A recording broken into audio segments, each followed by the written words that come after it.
Été 2009. Alors que le temps était très maussade dans les Vosges, nous avions envisagé de partir dans le sud. Première destination, le Vaucluse. Voici ce que nous avons visité.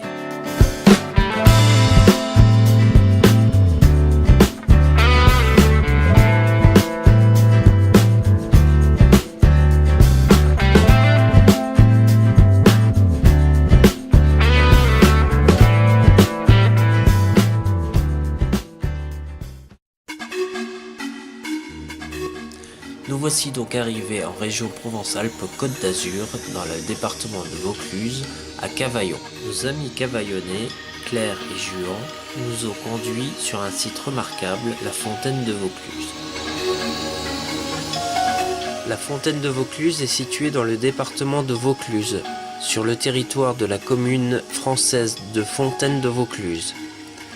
Cette dernière s'appelait autrefois Vaucluse, or elle est située dans le département homonyme. Cette homonymie engendre de nombreux problèmes, elle fut rebaptisée Fontaine de Vaucluse, évoquant ainsi la fontaine. Au-dessus de la fontaine se trouve une falaise de calcaire de 230 mètres de hauteur, parcourue par d'innombrables cassures et failles.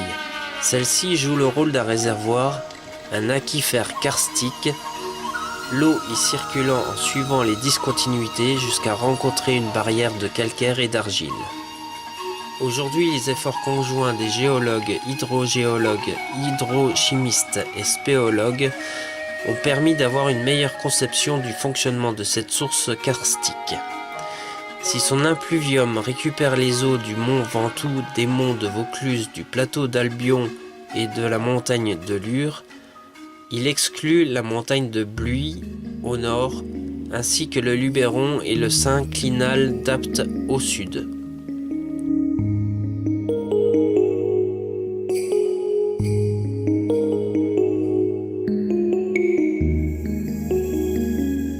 La zone dénoyée du réservoir est accessible aux spéologues.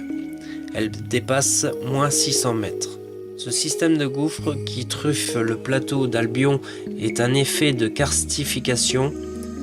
Lors de violents orages, il peut emmagasiner environ 110 millions de mètres cubes d'eau.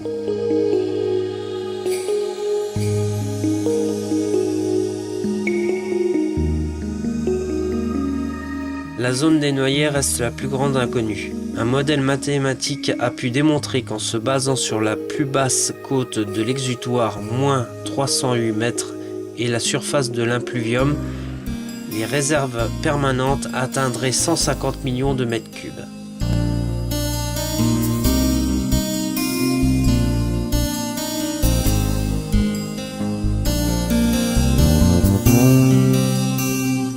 Le site fut durant l'Antiquité un lieu d'offrande de rituels. Lors de différentes plongées, et en particulier celle de 1998, les membres de la Société spéologique de Fontaine de Vaucluse avaient été intrigués par la présence de nombreuses pièces de monnaie. Lors d'une nouvelle campagne d'exploration, les spéologues remontèrent 400 pièces d'une grande valeur historique. Ce sont actuellement 1600 pièces et objets qui ont été récupérés et qui ont pu être datés du 1er siècle avant Jésus-Christ jusqu'au milieu du 5e siècle.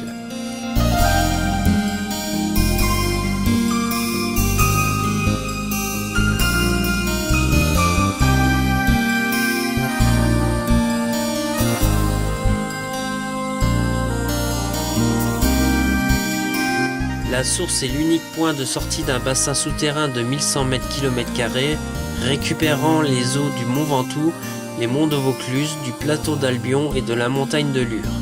Elle alimente la Sorgue. L'eau de cette exurgence, contenant un taux moyen de 200 mg par litre de carbonate de calcium et ayant un débit annuel environ de 700 millions de mètres cubes, ce réservoir d'alimentation perd chaque année 50 000 mètres cubes de calcaire. Ce phénomène de karstification, rapporté à la surface de l'impluvium, représente un volume annuel de 45 mètres cubes par kilomètre carré. Ces chiffres deviennent plus parlants quand les calculs démontrent que dans 3,5 millions d'années, En toute logique, les monts de Vaucluse, le plateau d'Albion et la montagne de Lure d'une épaisseur de 1500 mètres devraient avoir totalement disparu.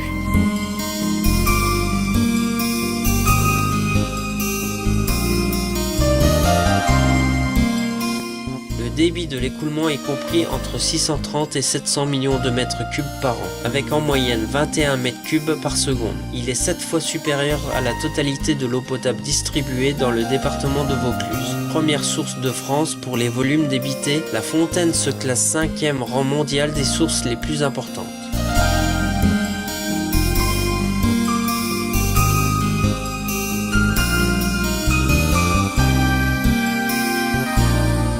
Le village dans lequel se situe la fontaine s'appelait autrefois Vallis Clausa, vallée close en latin, Vaucluso en provençal.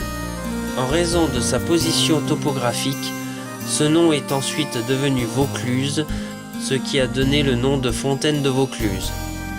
Le nom en provençal est le fond de Vaucluso, soit la source de la vallée close. Le mot fond a deux sens en provençal, celui de fontaine et celui de source. Ici, il désigne une source et non une fontaine.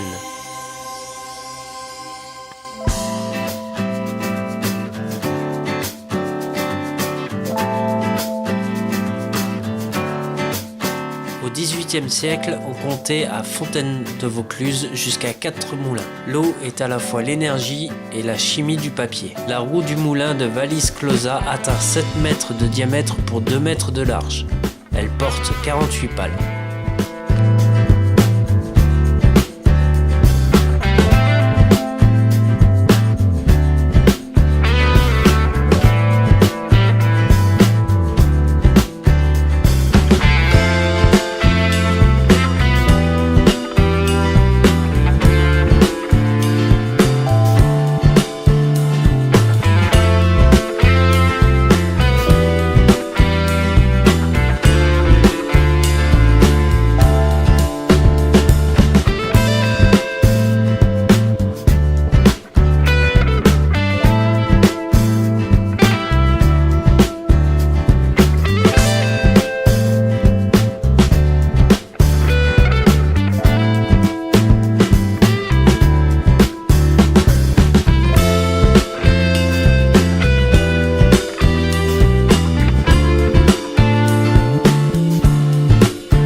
historique pour essayer d'expliquer le pourquoi des châteaux de Bruniquel.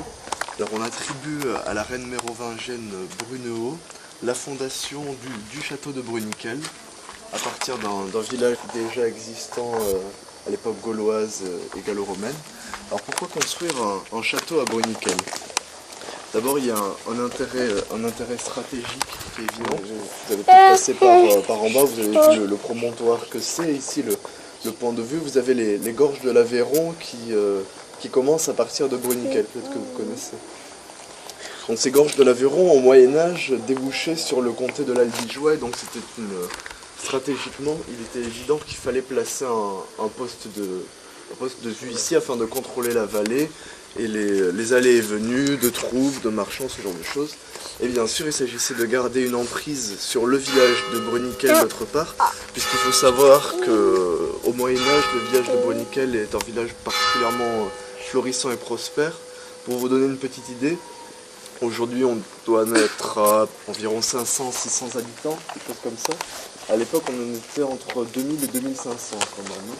Donc c'était surtout un carrefour commercial reconnu au niveau régional, notamment au niveau du commerce du safran. Parce que vous savez qu'on cultivait le safran dans le sud-ouest avec la fleur du crocus. Et comme tous les épices au Moyen-Âge, c'était hors de prix, et les châtelains, les vicomtes de Bruniquel faisaient fortune grâce à ce commerce. Ce château donc, et ce grand village prospèrent tout au long du Moyen-Âge, et notamment puisqu'ils se soumettent dès le Xe siècle à la protection du comte de Toulouse. Le château devient propriété de la famille du comte de Toulouse, et c'est pour ça que Bruniquel n'a pas vraiment été attaqué au Moyen-Âge, c'est-à-dire que le comté de Toulouse, dans la région, était surpuissant et personne n'allait attaquer une de ses propriétés, vous vous en doutez bien. L'histoire se complique à la fin du XVe siècle, puisque vous aviez un vieux vicomte qui a un problème avec son descendant légitime. Donc selon la légende, il aurait eu une aventure avec une roturière du village. Vous savez bien qu'à l'époque ça ne se faisait pas, surtout pour un fils de vicomte. Et donc ce vieux vicomte, il va prendre une décision qui sera lourde de conséquences, c'est-à-dire qu'il décide de déshériter son fils au profit d'un cousin, Maffre de Comminges, une branche cadette de la famille. Le fils décide d'intenter un procès à son père qui va durer 15 ans, dans lequel il va essayer de le faire passer pour fou. Finalement, ce fils va le perdre, ce procès, en partie, ce qui fait que ce cousin, Maffre de Comminges, va hériter de la partie est des terres du château, donc la partie est du promontoire. Et donc il va construire son propre château entre 1485 et 1710, donc celui qu'on appelle aujourd'hui le château jeune. Vous avez deux vicomtes de Bruniquel avec deux châteaux différents et donc deux familles pour un même village. Donc deux familles, vous vous en doutez bien, qui ne s'entendent pas du tout. Et donc une querelle qui débouchera même sur une guerre, puisque vous savez que donc dans le sud-ouest on a particulièrement subi les guerres de religion entre catholiques et protestants. Et particulièrement ici, parce que vous savez que Montauban était un fief protestant particulièrement.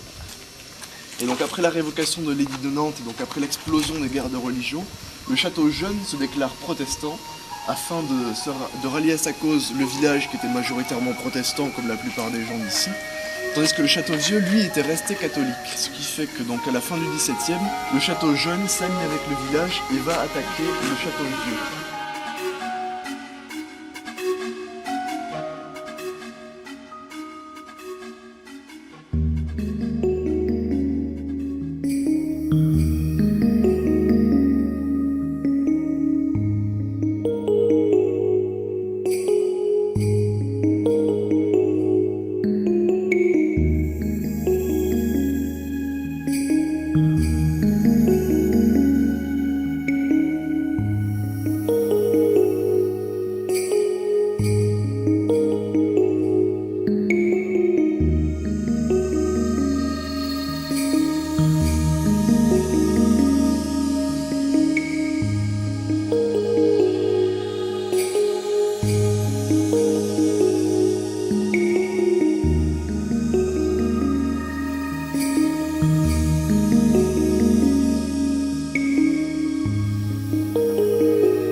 Vous avez peut-être jeté un petit coup d'œil en descendant les escaliers.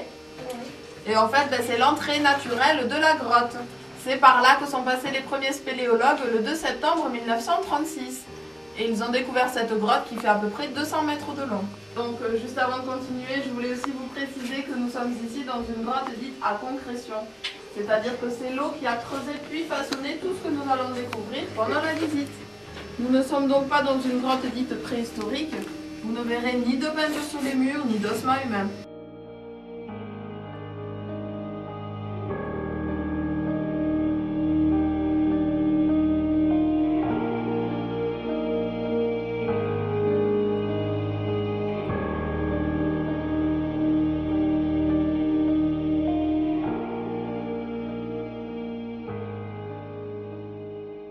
Les stalactites qui sont en haut, car une stalactite tombe, on retrouve le T, et les stalagmites que vous pouvez voir en bas, car une stalagmite monte, on retrouve le M.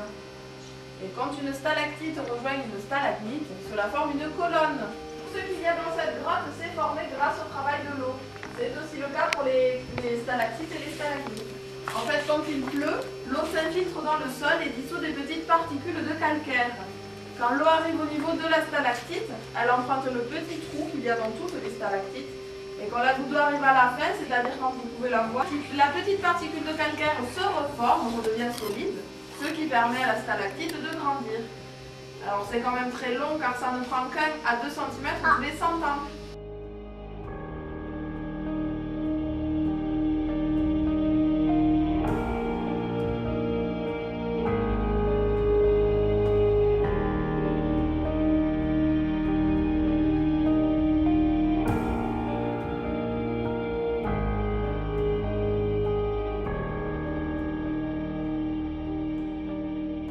Couleur principale. Le marron, c'est du manganèse. Ce qui est rouge, orange et ocre, c'est du calcaire chargé de dérivés d'oxyde de fer. Et le blanc, c'est du calcaire pur, sachant que vous trouverez 2 formes de blanc. Celui-ci, il est mat, c'est de l'aragonite. Et celui-ci, il brille un peu, vous voyez les petites paillettes? C'est de la calcite.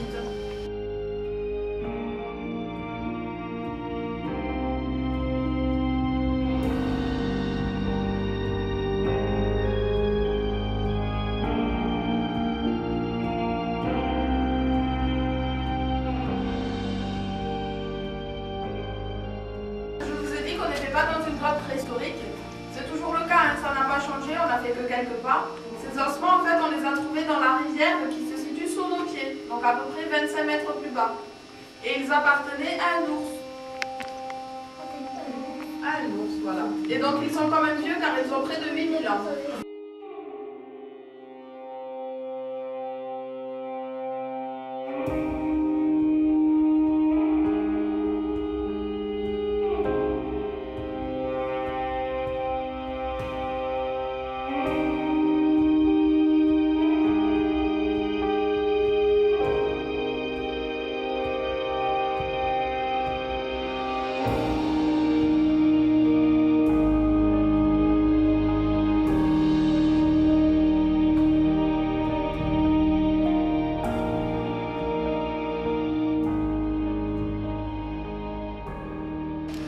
Voilà, alors ici on est dans la salle la plus profonde de la grotte. On se situe à peu près à 22 mètres sous terre. C'est aussi la salle la plus riche au niveau des concrétions et des couleurs. Alors on va commencer par regarder sur votre gauche, cela part d'ici et cela fait tout le long du mur, jusque là. Vous pouvez voir de très grandes draperies. Alors c'est exactement le même système que celle que l'on a vue tout à l'heure auprès de la cathédrale. Sauf que celles-ci sont beaucoup plus grandes et beaucoup plus vieilles.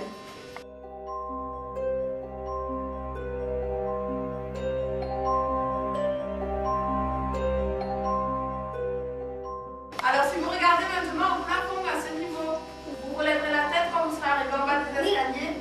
En fait, vous allez voir un regroupement de stalactites qui forment un cercle. Et ça s'appelle un lustre.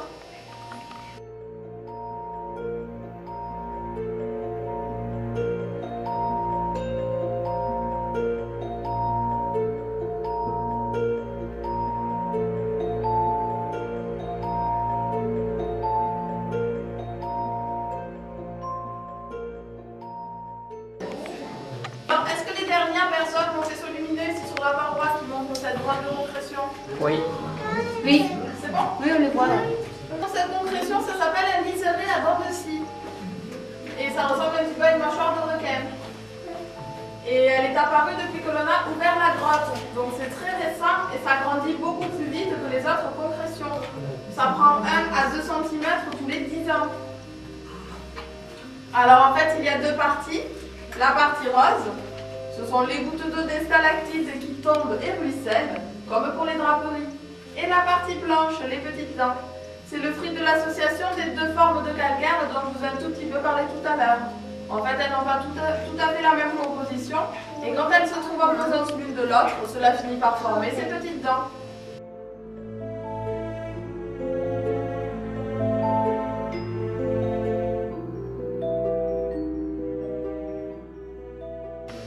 Voilà, alors en fait, je vous ai fait vous arrêter ici pour vous parler de l'élément qui suit dans la visite. C'est sur le passage, donc on ne pourra pas s'arrêter tous ensemble devant. Bien, vous les verrez sur votre droite en avançant. Et ça, en fait, ça s'appelle des translucides. On a creusé un petit trou à la base de ces stalagmites parce que normalement elles sont pleines. Et on y a inséré une ampoule. Sauf que cette ampoule est de couleur blanche. Alors que la couleur que vous allez voir, elle est bel et bien rouge. Cela montre que ces pierres sont riches en fer. Donc les premières, vous les verrez sur votre droite. Et ensuite, vous en verrez d'autres sur le passage.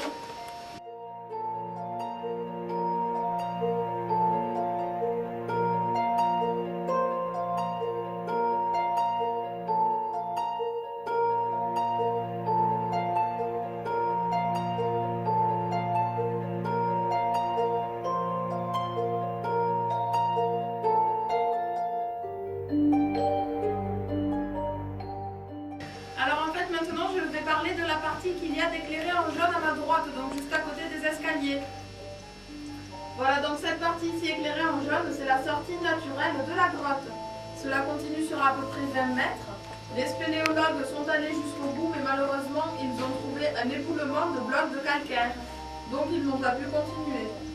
Et en 1936, la seule solution pour découvrir ce qu'il y avait après cet effondrement, c'était l'utilisation de la dynamite. Or, la dynamite, avec son souffle et sa puissance, aurait endommagé toute la grotte que vous venez de visiter. Ils ont préféré la préserver, et c'est pourquoi ils ont fait cette sortie artificielle, sortie que vous apercevez un petit peu derrière moi.